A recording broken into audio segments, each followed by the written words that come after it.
मो पाखरे एक जलपूर्ण पात्रटे अच्छी एवं एक कागज रे किछि आलमर स्फटिक गुड़िक अच्छी।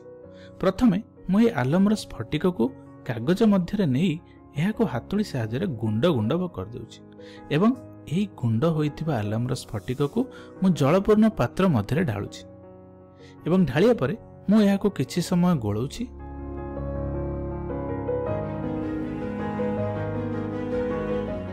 एवं गोलेवा पर मु कौन लक्ष्य करुच्ची ना ये आलमर स्फटिक गुड़िक जल मध्य संपूर्ण भाव में द्रवीभूत हो गला। ताहेले आउ किछि आलमर स्फटिक आनिबा एवं ताहाको हातुड़ी साहाय्य गुंड करी पुनश्च सेई जल मध्य ढालिबा।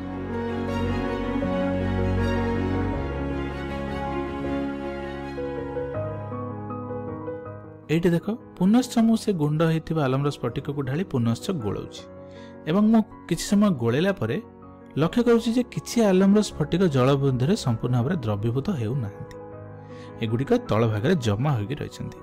तेबे आमे कोन करिबा ना एई जलपूर्ण पात्र को टिके उत्तप्त करिबा एवं उत्तप्त करिया परे एहाकू आउ थरे गोळाइबा। आउ थरे गोळाइया परे आमे देखिबा जे एगुड़िक मध्य जल मध्य संपूर्ण भाव में द्रवीभूत होई गला। तबे एही परि भाव में आमे आउ किछि एल्युमिनियम स्फटिक को आनी कागज मध्य गुंड गुंड करि परिबा एवं पुनश्च मिसै परिबा।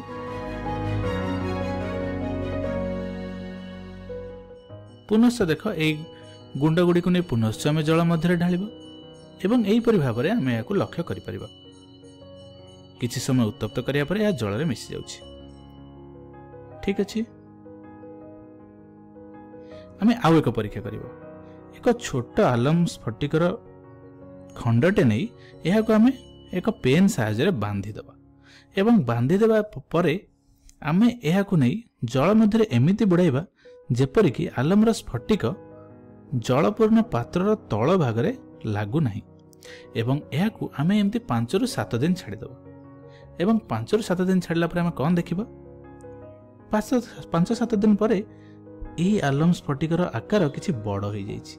ताहले यह एक फिजिकल भौतिक परिवर्तन ना रासायनिक परिवर्तन देखा गला जे यह एक भौतिक परिवर्तन। एथिरे केवल यार आकार बदली जाइछि, यार कौनसी भी नूतन पदार्थ सृष्टि होई नाही। तेणु आलमर स्फटिक जल द्रवीभूत होबा एक भौतिक परिवर्तन उदाहरण अटे। एइठी तुम लक्ष्य करि पारथुबो जे आलम स्फटिकर आकार किछि बड़ हो जाइछि। ताहले यह एक भौतिक परिवर्तन अटे।